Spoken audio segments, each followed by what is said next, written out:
इतना important chapter genetics, heredity, DNA, gene, इसके बारे में तमाम क्वेश्चन बनते हैं और तमाम इसमें कन्फ्यूजन होते हैं।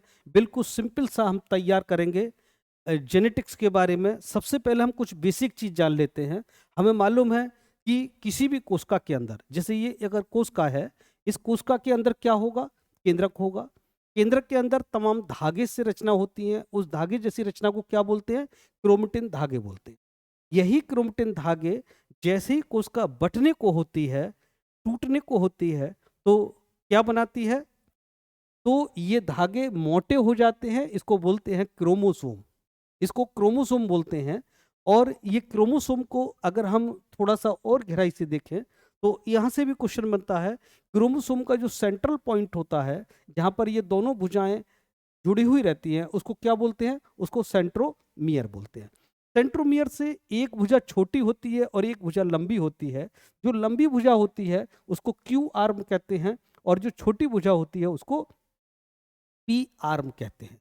ये जो एक लंबी भुजा होती है, इस लंबी भुजा में तमाम ये रस्सी की तरह, जैसे एक रस्सी होती है, रस्सी में दो पार्ट होते हैं, आपस में कॉइल बनाते हुए चलती है।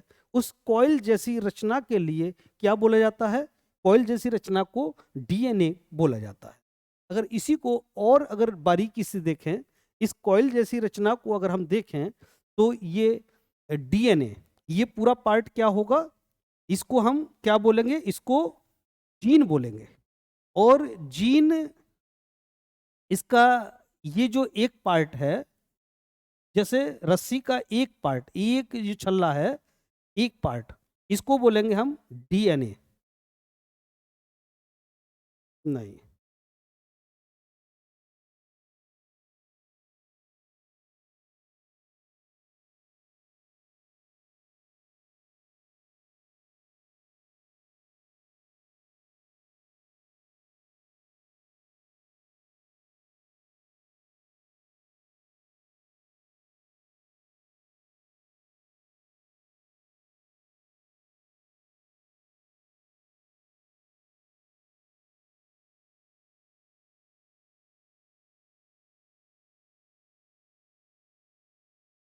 कितनी देर है यार अभी टाइम में?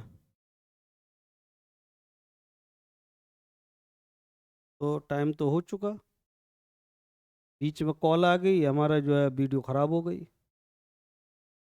अब पूरी हो नहीं पाएगी, लग रहा है बड़ा चैप्टर है ये। हम्म। थोड़ी थोड़ी। अरे बीच में भी गड़बड़ हो गई, वो सेल बंद हो गया। पता नहीं कहाँ से आवाज़ आई है, कहाँ से नहीं आई। अब हमें लग रहा है ये सेल चार्ज भी नहीं है कोई सा। नहीं, दूसरी सेल वो भी डिस्चार्ज दे रही है, एक बैटरी भी नहीं चल रही। हमें लग रहा है चार्जिंग चार्जिंग हो ही नहीं रही है सेलों की। हम्म। अब क्या किया जाए? या तो ये है कि अब ना करें, अब हम। टाइम तो 2 बज गए। आधे घंटे में नहीं होगी, 1 घंटे की है पूरी वीडियो। लंबा चैप्टर है। और घास काटेंगे तो उससे कोई फायदा नहीं है। नहीं तो पूरा चैप्टर ही होगा ना फिर तो। नहीं, 2 पार्ट में नहीं चल पाएगा ये चैप्टर। चलो फिर देख।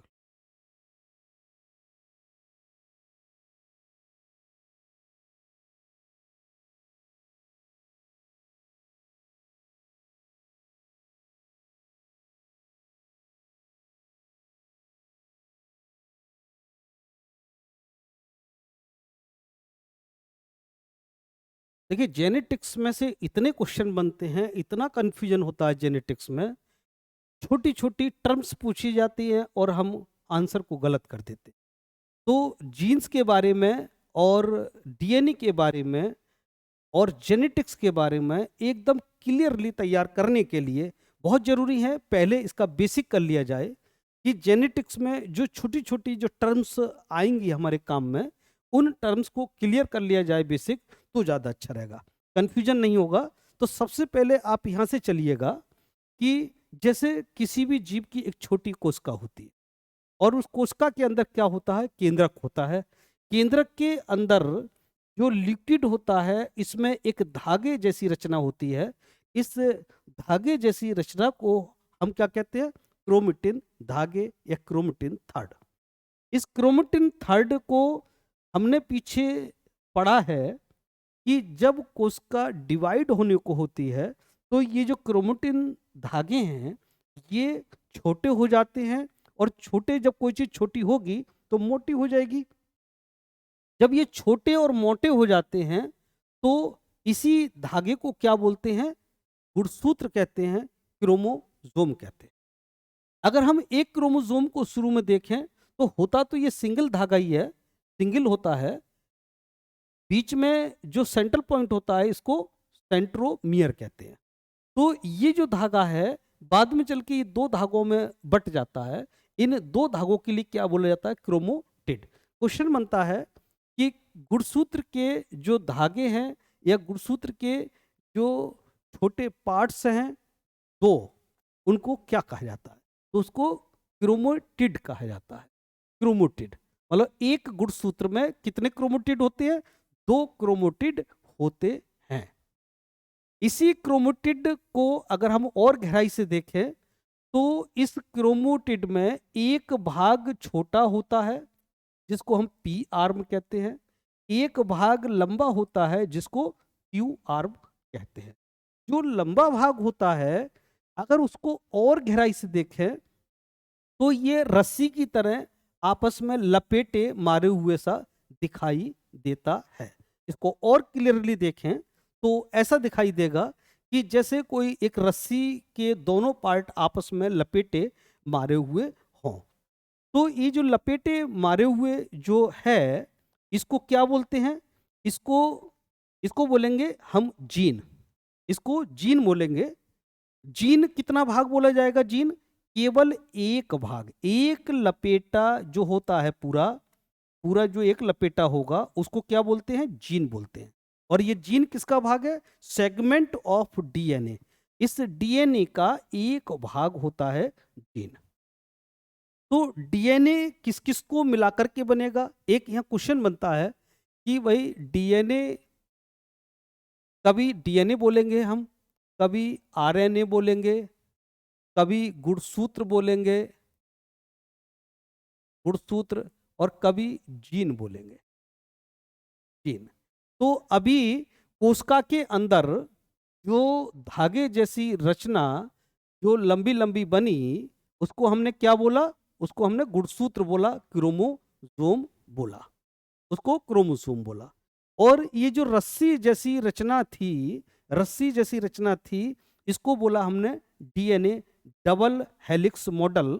किसने दिया था ये डबल हेलिक्स मॉडल, ये वाटसन और क्रिक ने बताया था कि डीएनए के जो दोनों भाग होते हैं वो रस्सी की तरह डबल हेलिक्स में रहते हैं। तो डीएनए के बारे में डबल हेलिक्स, या इसको बोलेंगे पूरा नाम deoxy ribose nucleic acid, deoxy deoxy ribose nucleic acid.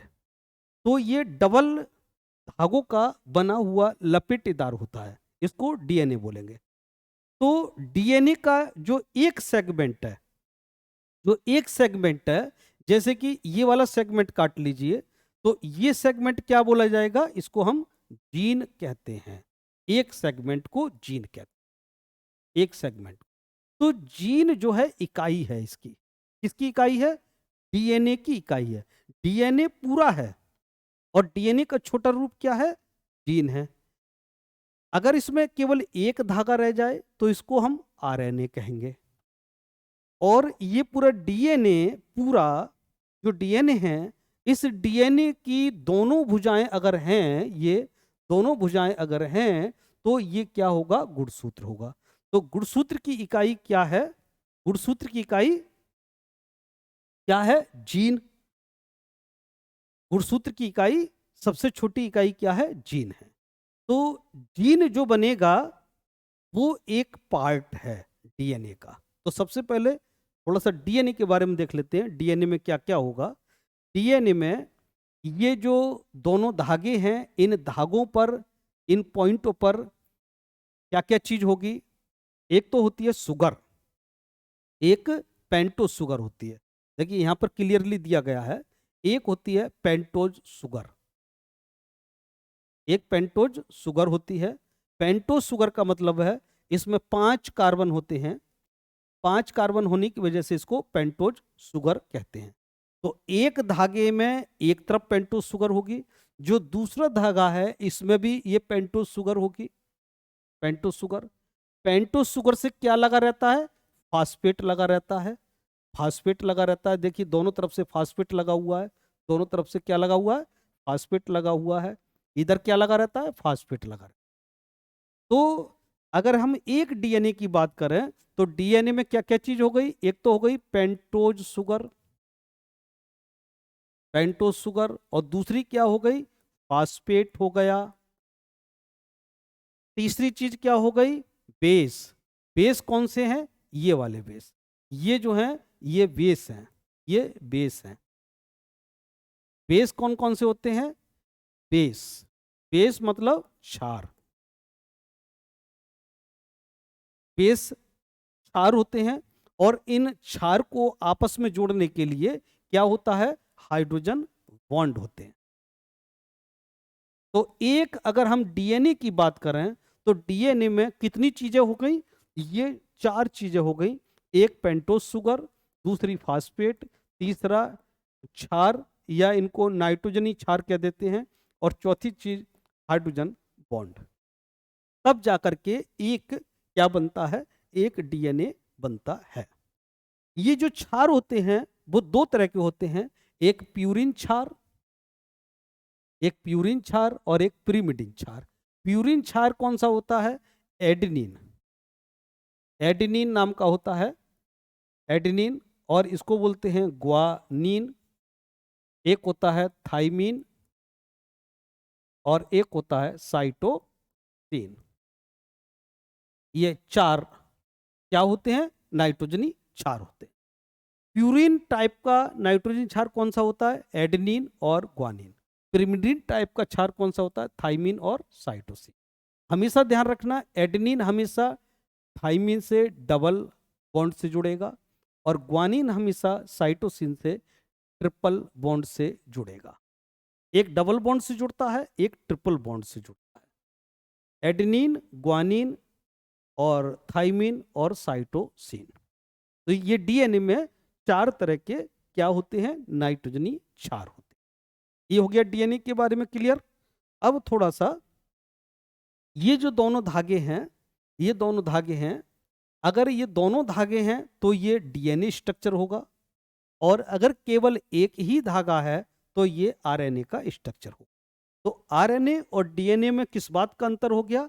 एक तो इस धागे का अंतर हो गया कि एक ही कुंडलित है, अगर डबल हेलिक्स है तो डीएनए और सिंगल हेलिक्स है तो आरएनए। एक चीज और होती है, देखिए ये जो नाइट्रोजनी क्षार हैं, नाइट्रोजन क्षार हैं, ये थाइमिन की जगह पर नाइट्रोजनी क्षार क्या होता है? यूरेसिल होता है। ये थाइमिन की जगह पर नाइट्रोजनी क्षार कौन सा होता है? आरएनए में यूरेसिल होता है। तो आरएनए और डीएनए में सिर्फ 2 चीजों का अंतर है। क्या? एक हेलिक्स का, ये डबल हेलिक्स, ये सिंगल हेलिक्स, और दूसरा इस थाइमिन की जगह पर यूरेसिल होता है, यूरेसिल होता है, थाइमिन की जगह पर यूरेसिल होता है। डीएनए का काम क्या होता है? पैतृक लक्षणों को आगे जनरेशन में ले जाना। और आरएनए का काम क्या होता है? ये राइबोसोम के निर्माण में, राइबोसोम के द्वारा जो प्रोटीन का निर्माण होता है उसमें मदद करेगा। तो एक आरएनए और डीएनए में भी कंफ्यूजन होता है, वो एकदम क्लियर हो गया। ये जो क्षार होते हैं उसका एकदम क्लियर हो गया। जीन का क्लियर हो गया। जीन डीएनए का एक सेगमेंट है, सेगमेंट ऑफ डीएनए। जीन कौन है? जीन डीएनए का एक सेगमेंट है। डीएनए काफी लंबी ये रस्सी की तरह लिपटा हुआ ये डीएनए होता है। डीएनए किसका पार्ट है? क्रोमोसोम का। और क्रोमोसोम कैसे बनता है? क्रोमेटिन धागे से। कोशिका के अंदर, केंद्रक के अंदर जो क्रोमेटिन धागा है वही क्रोमोसोम बनाता है। यहां तक एकदम क्लियर हो गया। अब आगे बढ़ जाइए।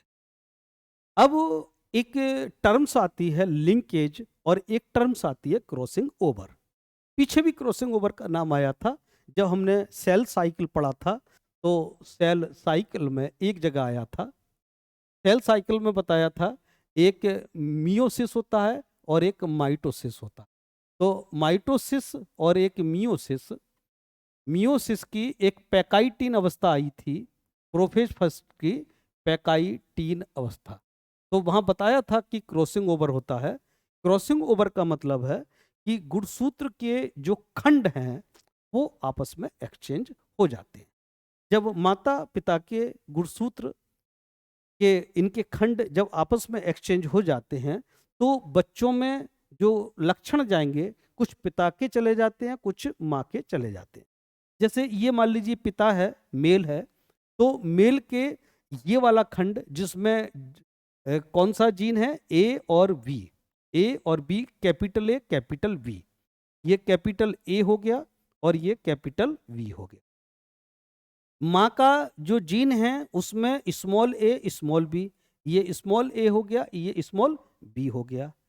आपस में इनमें जब एक्सचेंज होता है, ये खंड एक्सचेंज होते हैं, तो बी के साथ क्या आ गया, ए आ गया, बी के साथ ए आ गया। ऐसे ही इस वाले ए के साथ ये वाला बी आ गया। कैपिटल ए के साथ ये स्मॉल बी आ जाता है, ऐसे ही स्मॉल ए के साथ कैपिटल बी आ जाता है। मतलब कुछ लक्षण ये जो संतानों में हैं, संतानों में कुछ लक्षण पिता के, कुछ लक्षण माँ के आ जाते हैं। इस तरह से खंडों का जो एक्सचेंज होना है ये क्या कहलाता है, क्रॉसिंग ओवर कहलाता है। एक शब्द आता है लिंकेज। लिंकेज का मतलब है, लिंकेज का मतलब है कि ये वाला खंड, इसका ये वाला खंड या इसका दूसरा वाला खंड, इन पर कुछ बीमारियां यहां पर लगी हुई रहती हैं, तो उनको गुणसूत्र पर लगी हुई बीमारी भी कह सकते हैं, उनको लिंकेज कह देंगे, लिंकेज डिसीज बोलेंगे उनको, या इन करेक्टर को लिंकेज करेक्टर कह सकते हैं। तो कहीं कहीं टर्म्स आएगी लिंकेज की और कहीं कहीं टर्म्स आएगी क्रॉसिंग ओवर की। ये हम आगे चल के और क्लियर करेंगे। ये भी क्रॉसिंग ओवर को ही दिखाया गया है कि ये खंड आपस में किस तरह से एक्सचेंज होते हैं। तो दो तरह के लक्षण होते हैं। एक लक्षण होता है जो समसूत्री विभाजन से जाता है, माइटोसिस से, और एक लक्षण जो होता है अर्धसूत्री विभाजन से जाता है। पीछे हम जान चुके हैं कि हमारे जो लक्षण हाथ पैर की जो सेल्स हैं, जो ऑटोसोम हैं, ऑटोसोम हैं, उनमें जो भी लक्षण जाता है वो अगली पीढ़ी में लक्षण सेम रहता है, लक्षण में कोई बदलाव नहीं होता है। लेकिन अर्धसूत्री विभाजन से चूंकि क्रॉसिंग ओवर हो जाता है, खंड आपस में एक्सचेंज हो जाते हैं, तो इस तरह से बदलाव आ जाता है, बच्चों में काफी कुछ बदलाव आ जाता है। इसके अलावा एक बदलाव और आता है जो डीएनए के म्यूटेशन से आता है। म्यूटेशन का मतलब है उत्परिवर्तन। उत्परिवर्तन, उत्परिवर्तन का मतलब है कि जीन में या कहें तो डीएनए में अचानक कुछ परिवर्तन हो जाता है। अचानक जब कोई परिवर्तन हो जाता है तो लक्षण काफी चेंज हो जाते हैं, जैसे कि किसी की 5 उंगली की 6 उंगली हो जाती है। तो इस तरह से जो लक्षण बदलेंगे उसको डीएनए का म्यूटेशन कहते हैं। म्यूटेशन कितने तरीके से हो सकता है? एक म्यूटेशन होता है डिलीट के द्वारा, डिलीटेड। डिलीटेड का मतलब है जब एक सेगमेंट डीएनए का पूरा डिलीट हो जाता है, मतलब ये यहां से हट जाएगा, तो लक्षण जो भी कुछ था वो खत्म हो गया। एक दूसरा तरीका होता है कि कोई नया डीएनए का पार्ट इंसर्ट कर जाएगा कहीं भी बीच में अचानक, जैसे कि ये इंसर्ट कर गया एक नया, तो भी लक्षण में काफी बदलाव आए। एक तीसरा तरीका होता है कि एक्सचेंज हो जाते हैं, इसको सब्स्टिट्यूटेड भी कहेंगे, आपस में एक्सचेंज हो जाते हैं, विनिमय हो जाता है। विनिमय, विनिमय कैसे हो जाएगा कि एक सेगमेंट यहाँ से हट जाएगा और दूसरा सेगमेंट यहाँ पर आकर के फिट हो जाए। तो जो लक्षण पहले थे उसकी जगह पर कुछ नए लक्षण आ जाएंगे। तो इस तरह से भी ये म्यूटेशन हो सकता है। तो म्यूटेशन के ये 3 तरीके हो गए। इसके अलावा लक्षण बदलने के क्या हो गए, एक क्रॉसिंग ओवर हो गया। तो और आगे 1-2 टर्म्स और आती हैं, उनको हम करेंगे आगे चल के। एक टर्म्स आती है एलील्स, एलील आएगी, इसको और डिटेल में करेंगे हम। एलील का मतलब है, जैसे हम कह रहे हैं कि लंबे का लक्षण है, लंबा लक्षण है, तो जो गुणसूत्र है उसका एक्स या इसको टी मान लीजिए, टाल लंबा टी, क्योंकि लंबा है, प्योर लंबा है, तो कैपिटल टी कैपिटल टी। अगर बोना है तो इसी को हम ऐसे दिखाएंगे, स्मॉल टी स्मॉल टी। अगर ये हाइब्रिड है, मतलब दोनों के लक्षण मिक्स हो गए, तो कैपिटल टी स्मॉल टी, इस तरह से दिखाएंगे। तो किसी भी जीन के जो दोनों पार्ट हैं, ये दोनों जो पार्ट हैं, अगर ये मान लो मेल है तो ये दोनों में क्या होगा, एक्स वाई होगा दोनों जीन। और अगर फीमेल है तो इसमें एक्स एक्स होगा, अगर ये फीमेल है तो ये दोनों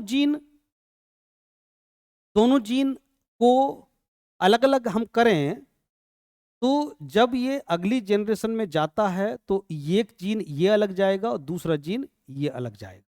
तो इस जोड़े को हम क्या कहते हैं, इस जोड़े को हम एलील कहते हैं। ऐसे इस जोड़े को हम क्या कहेंगे, एलील कहेंगे। इस जोड़े को हम क्या कहेंगे, एलील कहेंगे। तो ये एलील बोला जाता है। एलील का मतलब हो गया एक तरह से जोड़ा। तो एक इसमें जो लेफ्ट साइड में लिखा जाता है ये प्रभावी होता है, और राइट साइड में लिखा जाता है इसको अप्रभावी कहते हैं। इसको डिटेल में आगे चल के हम और अच्छी तरह से करेंगे। अब थोड़ा सा जीन का जो पार्ट डीएनए था, जीन और डीएनए, इसको थोड़ा सा और क्लियर कर लेते हैं। पूरे अगर हम जीन को अगर देखें, पूरे डीएनए को अगर हम देखें, एक पार्ट को, तो इसमें एक हिस्सा एक तरफ को प्रोमोटर बोला जाता है। इसके बाद में एक हिस्सा इसमें चालू होता है, जो बाकी हिस्सा जो बचा उसमें एक पार्ट एक्सोन होता है, एक इंट्रोन होता है, और एक्सोन इंट्रोन बार बार रिपीट होते हैं। Exon intron, exon intron, exon intron, इस तरह से बार बार रिपीट हो रहे होते। तो एक जीन में क्या क्या चीज होगी, एक प्रमोटर होगा जरूर, और प्रमोटर के अलावा एक एक्सोन और एक इंट्रोन जरूर होगा।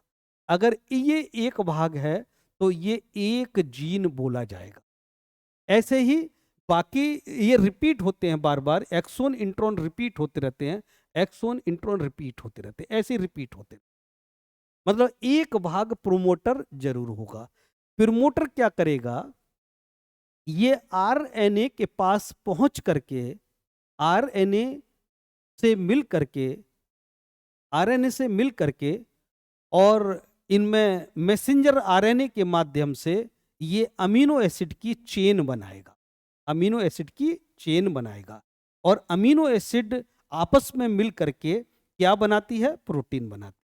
तो जो प्रोटीन का निर्माण होता है, प्रोटीन का निर्माण होता है, प्रोटीन के निर्माण में कौन मदद कर रहा है, मैसेंजर आरएनए, मैसेंजर आरएनए कर रहा है। मैसेंजर आरएनए कौन सी क्रिया, ट्रांसलेशन के द्वारा अमीनो एसिड की चेन बनाएगा, और अमीनो एसिड मॉडिफिकेशन के द्वारा प्रोटीन में कन्वर्ट होता चला जाएगा। तो ये एक प्रोटीन के निर्माण की एक प्रोसेस होती है जो इस तरह से चलती है। तो इसमें ध्यान रखना, ये एक्सोन इंट्रॉन ये किसके पार्ट है, जीन के ही पार्ट हैं। प्रोमोटर भी एक पार्ट होता है।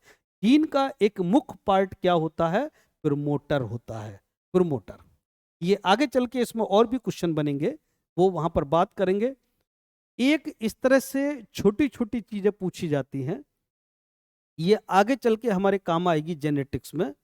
कभी हम गुण की बात करेंगे, करेक्टर की, कभी ट्रेट लक्षण की बात करेंगे, इसके बारे में, और कभी हम जीन जीन के बारे में हम जान ही चुके हैं, डीएनए और आरएनए के बारे में जान चुके हैं। थोड़ा सा गुणसूत्र के बारे में पहले जानिए। गुणसूत्र की संख्या की बात करें तो मनुष्य में हमें मालूम है कितनी जोड़ी होती है, 23 जोड़ी होती है। 23 जोड़ी में 22 जोड़ी ऑटोसोम होते हैं और एक जोड़ी सेक्स क्रोमोसोम होते हैं। ये जो सेक्स क्रोमोसोम होते हैं, मेल में ये एक्स वाई होते हैं और फीमेल में एक्स एक्स होते हैं। अगर इनको क्रम से लगाएं 22 को, तो ये बड़े से छोटे के क्रम में सजाए जाते हैं। इसको बोलते हैं कैरियोटाइप। कैरियोटाइप बोलते हैं, कैरियोटाइप। कैरियोग्राफी भी बोल देते हैं इसको। तो बड़े से छोटे की तरफ सजाएं तो 22 गुणसूत्र ये एक जैसे होते हैं, ये ऑटोसोम हो गए। और एक गुणसूत्र जो होगा या तो एक्स एक्स होगा या एक्स वाई होगा, ये मेल फीमेल के डिपेंड करेगा।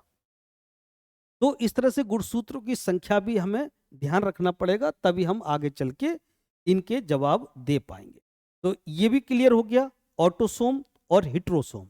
ये ऑटोसोम है, ये हिट्रोसोम है। हिट्रोसोम कह लीजिए या सेक्स क्रोमोसोम कह लीजिए। अब जो करेक्टर हैं या गुण हैं, जैसे कि कोई पर्सन है, उसकी हम लंबाई की बात कर रहे हैं, किसी पर्सन के लंबाई की बात कर रहे हैं, किसी पर्सन के रंग की बात कर रहे हैं, किसी पर्सन के बालों के बारे में बात कर रहे हैं, तो ये क्या है, ये इसके करेक्टर हैं या इसके गुण हैं। या आंखों के बारे में बात करें, बालों के बारे में बात करें, लंबाई के बारे में बात करें, तो इसको हम जेनेटिक्स की भाषा में क्या बोलेंगे, गुण या करेक्टर बोलेंगे। लेकिन जब हम ये कहें कि लंबाई में ये लंबा है या बूना है, ऐसे ही कलर में हम बात करें, बालों के कलर में या स्किन के कलर में बात करें, तो ये काला है, ये गोरा है।